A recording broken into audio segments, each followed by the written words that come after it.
It's Wednesday. Y'all already know what it is, baby. It's the midweek chat. The boys are back in time.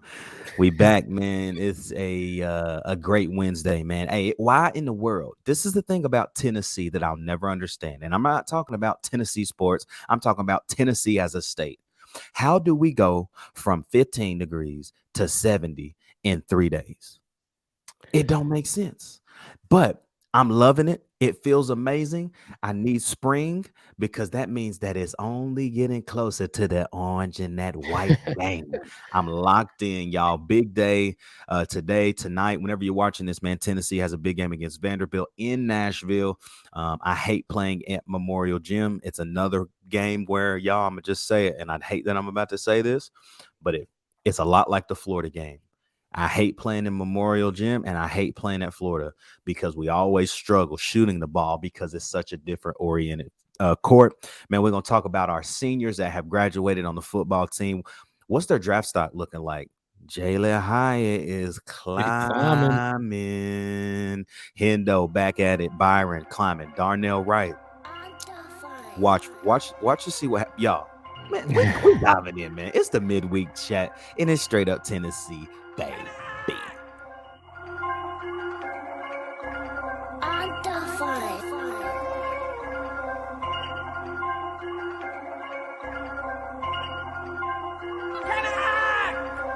It's the Northander, sets the race onto the field. The finals will be boring the giant sea that stretches from that north end ground on a cold day becoming Lando as the big orange sets the race on the Geo Buskins Field, ladies and gentlemen, and wherever you are. What's good, everybody? You already see it, man. It's all day, every day. We got to hold it up. We got to slap it one time. If you listening on Apple, you can't see this. That's why you need to get on YouTube right now. I got the I will give my all for Tennessee today sign right here. Slap it, baby. What's good, everybody? It's your boy Ruck in the building.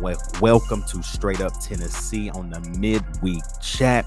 Man, we got a lot to dive into today, but you already know what to do. It's the top of the show. Like, comment, subscribe, hit that bell, man. Right now, if you rocking with us on YouTube, you know what to do. Hit the bell notification so you never miss an episode. I mean, I wouldn't want to miss an episode of one of my favorite shows. That's why it's always on lock. So go ahead and hit that bell notification. If you're listening on Apple Podcasts, Spotify, Anchor, we're glad you're here.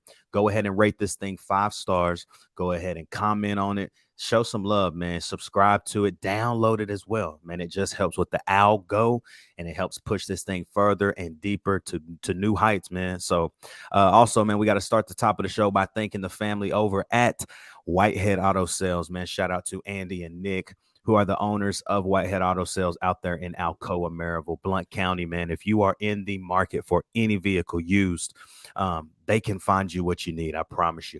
If it's not on their lot already, all you got to do is give them a call. Head to whiteheadautosales.com. Ask for Andy, ask for Nick, and just ask them, hey, this is what I'm looking for. How can you get this done for me? They're going to get it done. I promise you. Financing out the wazoo. Financing is crazy. I own 2 vehicles from them now, but when I was financing, I had never had financing any better. So shout out to y'all, man, and thank you for your support of the Straight Up Tennessee podcast. Turner, it feels right, Brody. We back up in this thing. What's up? We back. I like it when we both back. I was out of my comfort zone a couple of days ago, bro. Great. Great show. Ruck's the outgoing one. I'll just sit here and answer all the questions. But what y'all don't really know, Turner knows this about me. I really am an introvert. No cap. Like I got about 4 or 5 people that I really mess with. Turner's one of them. And when Turner's one of them, I mean his family, right? Past that, nah. I'm the same way, bro. I'm a big introvert too. So I bring the energy on here because I love what we doing. I love the family, bro. Straight up Tennessee. And God bless me, bro. I'm good with words. So you are. I stumble on my words a lot. It helps. It helps make the show litty. I got the vocabulary of a 5th grader. So nah. I mean, at least 9th grade. I mean, let's just be honest here. What'd you make on your ACT? Well, that's not the best question to ask me because I'm not a great test taker. So The first 2 times I took it, I made an 18 both times. Okay. And then the second time I took it, I made a 27. Or the third time I made a 27. Dang, what a jump. 19 or 18, 18, 27. Dude, it's that English section, bro. It was hard. I took Because it it 3 makes you times. read, and it was all of those paragraph questions. I'll never forget that part. I I took it spent 3 too much times. time. You know what I made? What's that, bro? First time, First time. 14. Fire. Second time, 14. Fire. 13. Or it's not 13. Third time, 15. Hey, I got me a super score 15. You feel me? Yeah, I did 18, 18, 27. And the 27 only came because I literally actually studied for the first time. I hate taking tests, bro. I was not the best test taker at all. But I enjoyed pop quizzes, which was weird. Like teacher come in and be like, "Oh, we got a quiz today." I'd be like, "I bet," because I would do my homework. But I hated I'm the guy studying like, for oh shoot. tests. I'm the guy who comes in and finds the smartest kid in class and sits by him. Facts. And I loved it when you didn't have assigned seats in high school, bro. You just plop down. Yeah. You know when it's test day, you know where you need to sit. Facts. Yeah. I ain't gonna say the names because I remember the names of the folks. You hear me? Oh man, y'all. Now we're gonna start this one off talking about our seniors, man. Just talking about the draft. I mean, it's February. Guys are all the Senior Bowl stuff is over. East West Shrine Bowl, Reese's Senior Bowl. Everything is over now, and now it's really into training and training for the draft and getting ready for the combine. Combine I think is in the next 4 to 6 weeks. It's always in Indianapolis, so interested to see the crew there. How well does everyone do? How many guys sit out of the combine because of injury that they don't want to have an injury? I think we're going to start to see a little bit more of that, but I think all of our guys compete. I don't think Hendon's not going to be in the combine. However, I think you see Jalin. I think you see Byron. You definitely see Darnell as his draft stock continues to rise, man. Out of our 4 guys, I mean, there's a lot of guys, right, that went out. Fant went out, Jeremy Banks, Biden. There's a whole crew of them, but I would say the big 4 would be Hendon, Darnell, Jalin, and Byron. And Cedric. You can loop Ced into there a little bit. But out of those 5, bro, who do you think goes first off the board? Jalin Hyatt.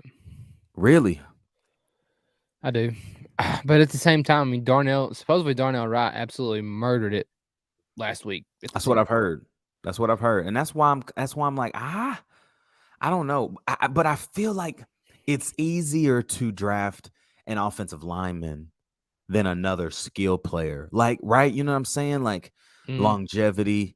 I mean, gosh, dude, Jason Kelsey has been in the NFL for 14 years, I think. Yeah. And he's about to play for his 2nd Super Bowl.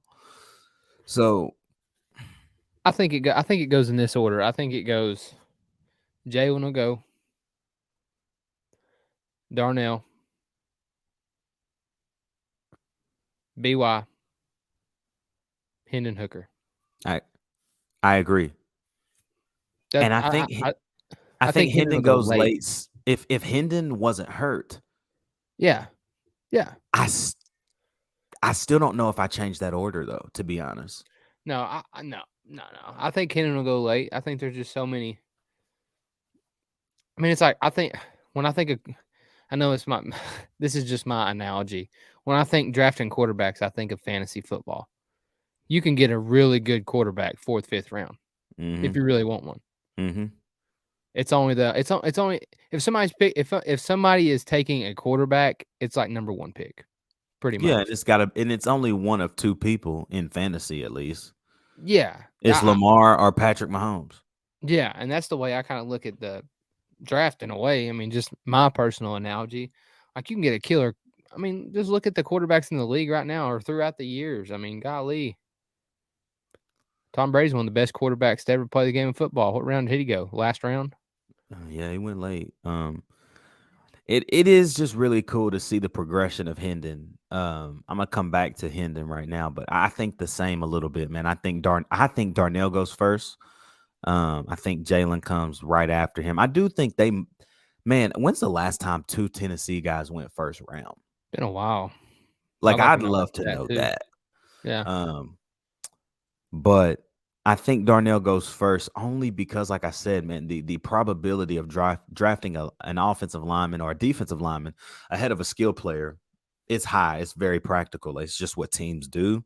Mm-hmm. I think it's the most injured position every year, so you got to have Yeah. depth there. Mm-hmm. But I do think that Jalin Hyatt, and I'm gonna be honest, bro, I like Hyatt to the Cowboys at 26.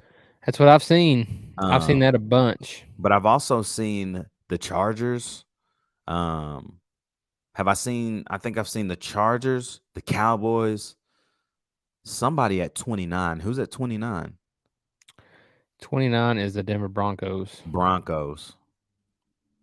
I've seen 21, 26, and 29. But I think, man, imagine catching footballs alongside guys who are already like drawing double teams in CeeDee Lamb and Michael Gallup. Oh, facts. Bro, you put Jalin Hyatt in the slot, man, you got a core that's kind of scary in Dallas. That'd be scary. Dude, it would. So You're telling me. I'm saying Darnell, Jalin, BY, and Hendon. You know, man, I really do think it all depends on what quarterbacks go before Hendon. That's when I'll know how long it's going to take for him to get off the board. If Anthony Richardson and Will Levis both go in the first round, then there's no doubt in my mind Hendon goes round 3 or 4. I just can't believe Will Levis is projected to go that early. I don't know, man. I don't know. I mean, you're pretty much telling me if I was 6'4", about 220, and can throw it a mile, I'm gonna go top 10 pick. Yeah, that's exactly what they're saying. I don't know. Whatever. I'm excited again. I'm coming back to Hendon right now. Just latest post and things, seeing him throwing the football, sitting down on his knee, throwing that thing, man. Like, he ain't gonna let this injury keep him down too long. You know what I mean? I think that there's obviously some natural physical therapy that has to happen. Obviously, he can't just get back out there and play, right? It's just not something that's going to happen. However, I do think that he'll have the opportunity, man, to get drafted to a good team, learn under a veteran, and really just kind of experience the league, bro. I don't think we see him play for maybe a year or two, but I do think that he gets the opportunity, bro, to truly show how nice he is. Because I don't even think we saw the fullness of him, bro. Being honest. Have you seen the Tennessee Titans mock draft, 7-round mock draft? I have not. What is that?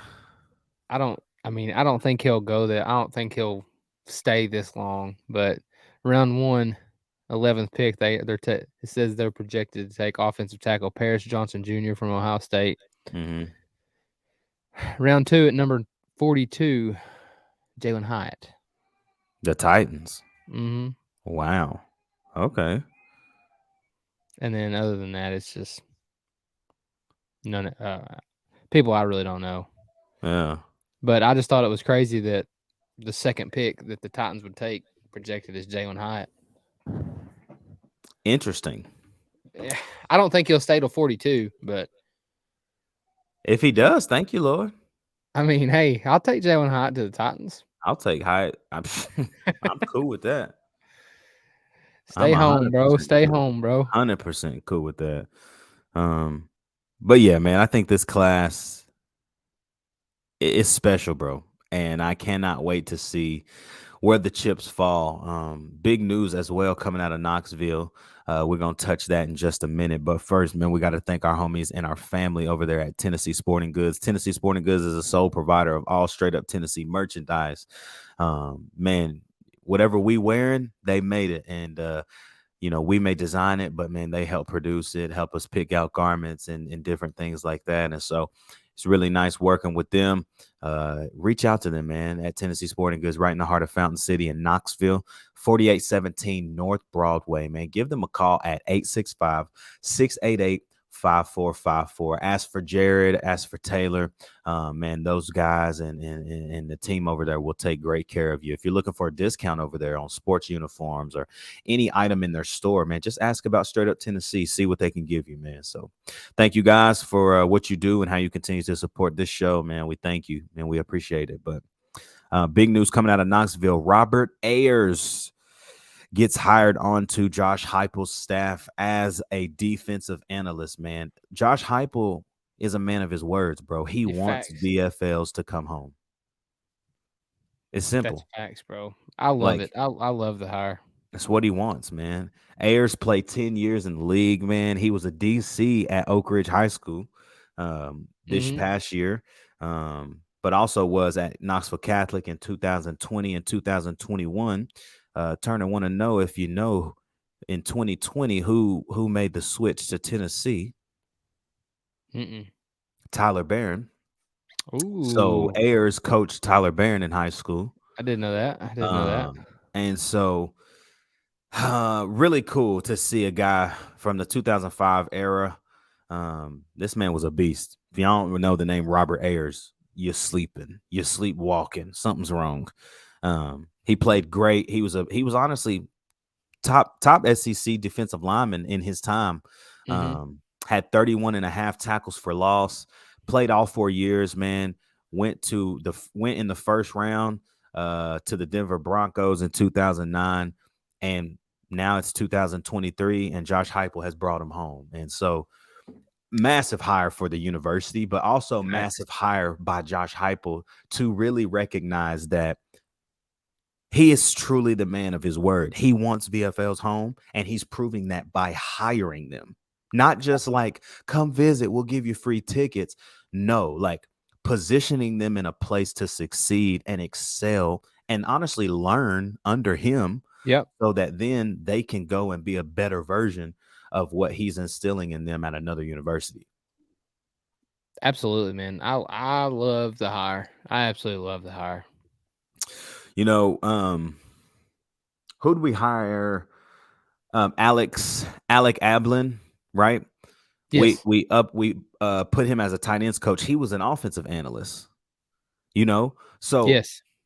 I mean, listen, if Tim Banks has another defensive year, not that last year was bad, I'm saying, but like if he continues to improve his defense year over year, which he did this year, he's gonna leave. And see, dude, that's one of my favorite things I love about Heupel so far is like we needed an offensive coordinator. Well, he could have easily went out and tried to get a big name offensive coordinator. Yep. But he's like, I got dudes who can do it that are already here. I got what I need. Why not just bring them on up? Yeah. I think the same thing like when Tim Banks leaves. I think it's going to be somebody in-house.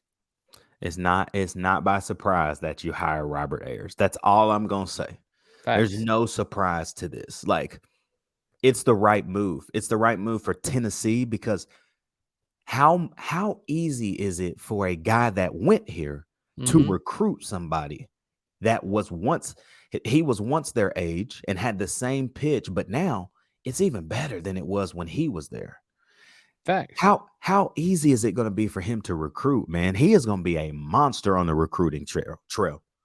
Oh, facts.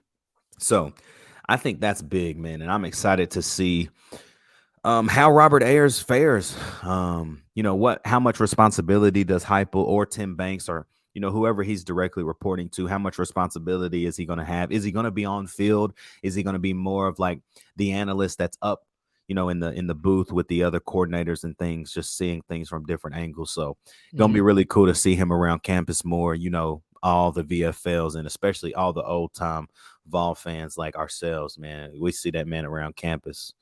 It's going to be, what up, Rob? It's going to be crazy. What up, Rob? It really is. I'm not even joking. So, Man, turning the corner on this show, y'all, man. Midweek chat. Tennessee basketball. Turn, we didn't get to talk together about that horrendous game on Saturday, but Tennessee has a game tonight against Vanderbilt in Memorial Gymnasium in Nashville, Tennessee. Tip-off is at 7 o'clock Eastern, 6 p.m. Central. Bro,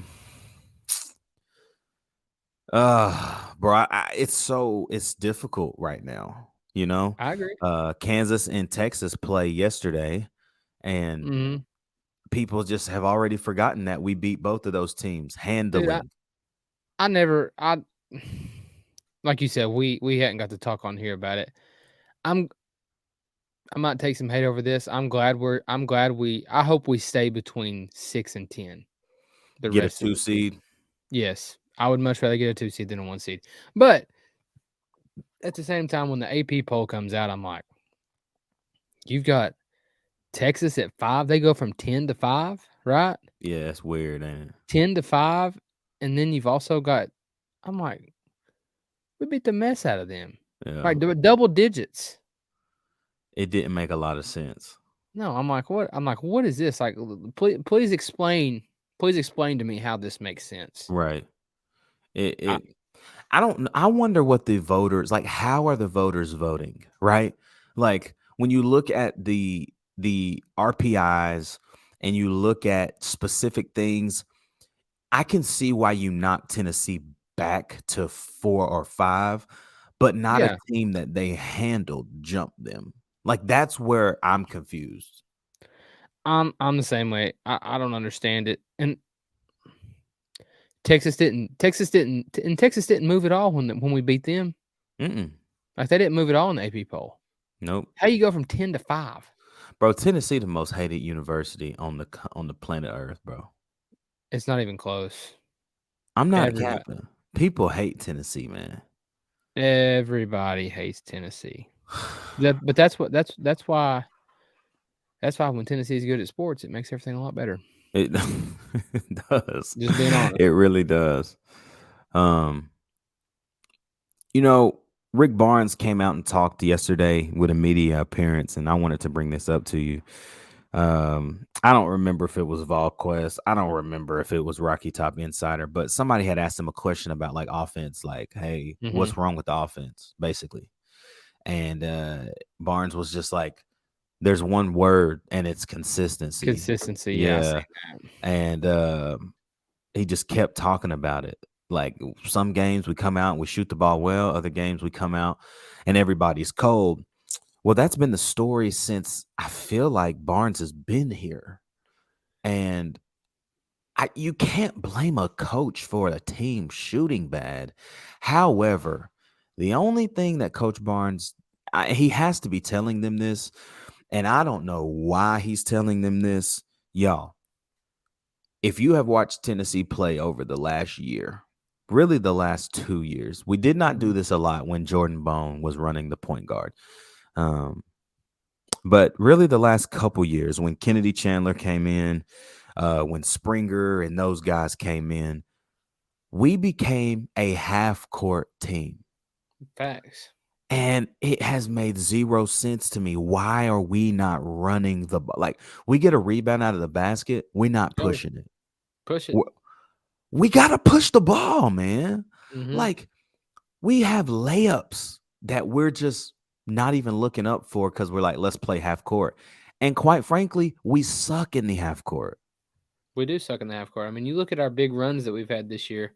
If you go back and watch, most of our big runs have came when we've actually pushed the ball down the court. And it's like,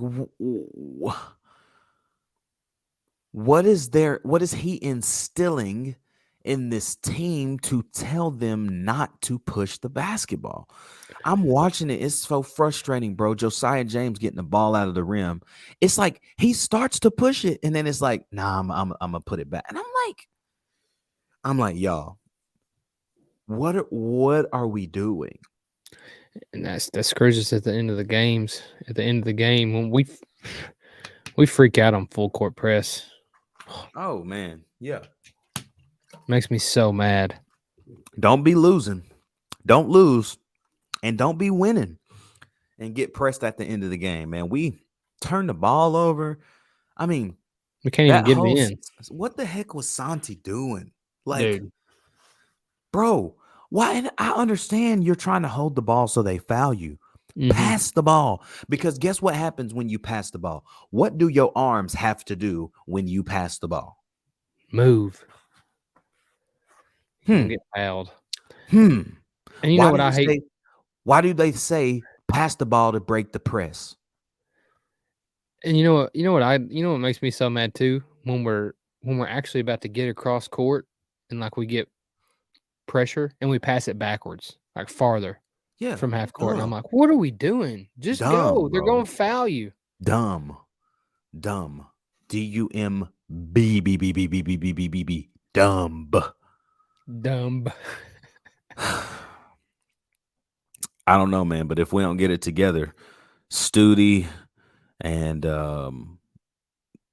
that dude that killed us the first time when we were in Knoxville, a big white dude. I don't even remember his name. I know who you're talking about. Studi and him and Wright, man, they'll kill us tonight.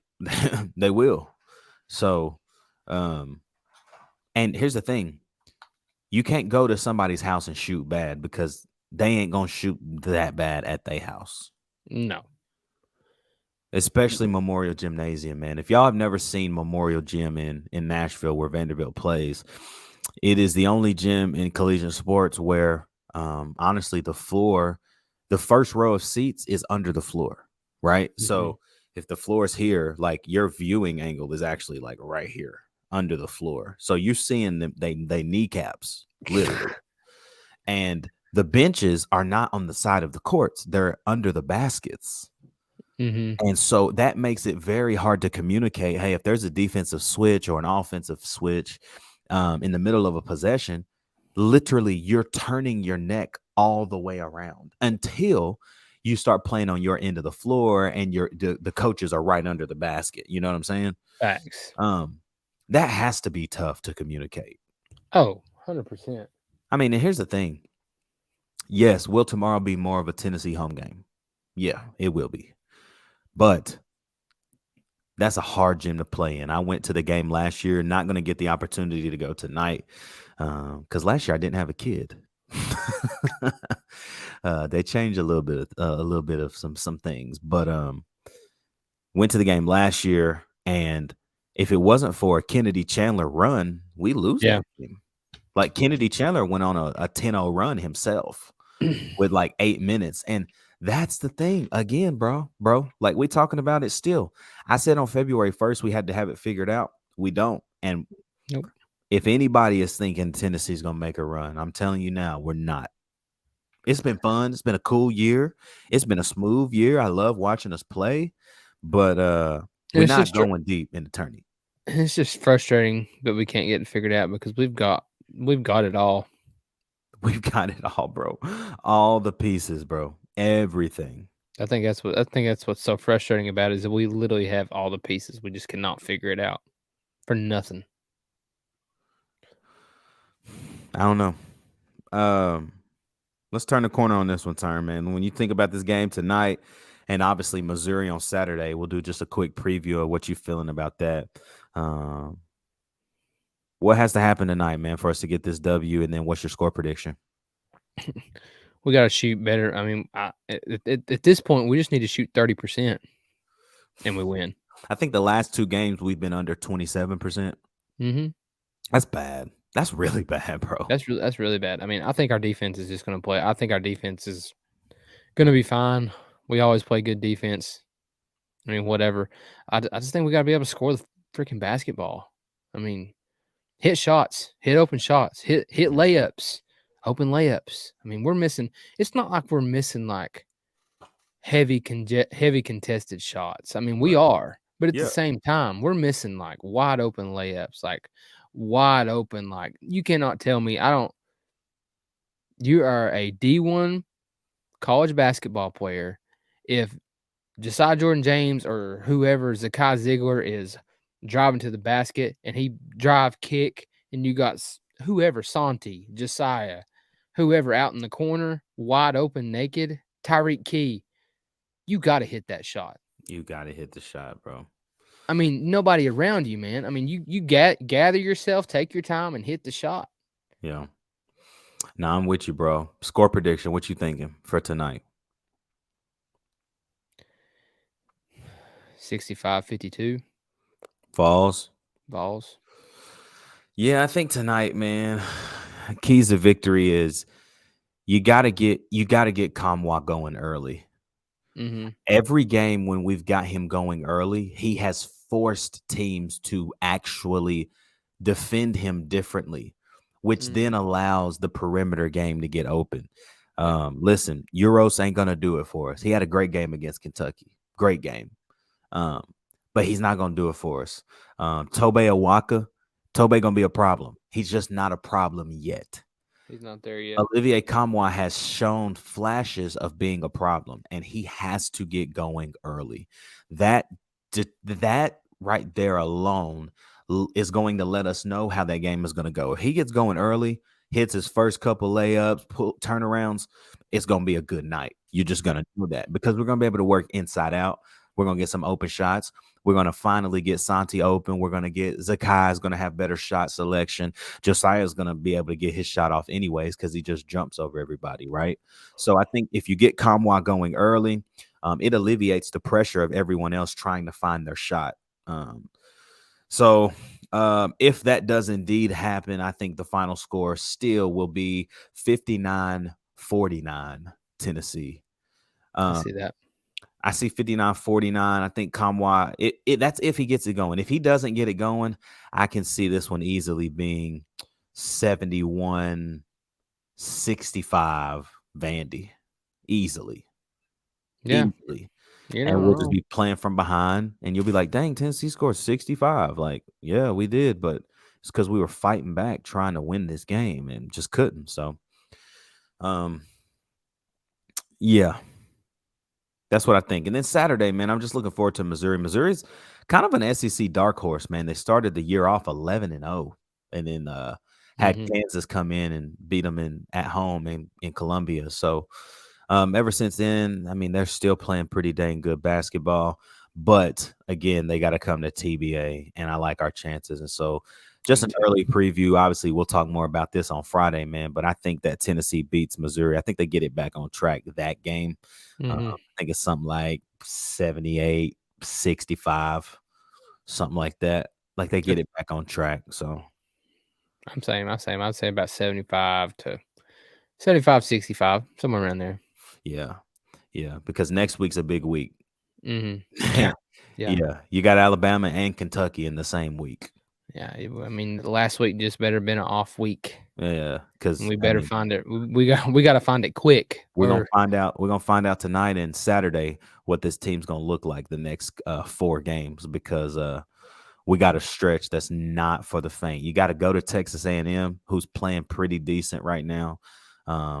Then you still got to go to Auburn, last game of the year before the SEC tournament, and you think they don't want revenge after how they lost that game? They're going to be ready. So, y'all, thank you, man. It's been the midweek chat. Thank y'all for rocking with us today, man. You already know what to do, man. Like, comment, subscribe, hit that bell notification. Just hit it now, right now. Bling. Comment on this thing. Let us know, man. What was your favorite point from today? How can we continue to get this thing right, get this thing better, man? We love you guys. On the way to 530 subs, man. It's been a joy growing this thing and really building this family. So, y'all, I'm just telling you right now, as soon as that orange and white game and they start spring practice, y'all think the content gonna go all the way up. I mean, it's every night. Shoot, I might be on that junk every night, but man, y'all, thank you so much for rocking with us today. We'll see you back on Friday for Chop It Up Friday. Actually, next Wednesday we play Alabama. The boy Stephen Colley gonna be on the midweek chat. He got something hyped to be. He got a reason to be hyped, bro. Okay. Facts. So I can't wait to get Steven on the show next week. But then also, man, we're going to bring Lance back on for Chop It Up Friday as we head to Rupp Arena and see what's going on, man. You want to talk about another up and down team, the Kentucky Wildcats. Facts. So that game's gonna be interesting, man. But y'all, thank you so much. We'll see you back we'll see you back on Friday for Chop It Up Friday as the Vols get ready for Missouri on Saturday. Tune into the game tonight, man. We love you guys. Thank you so much. For my dog Turner, it's your boy Ruck, and it's straight up Tennessee, baby.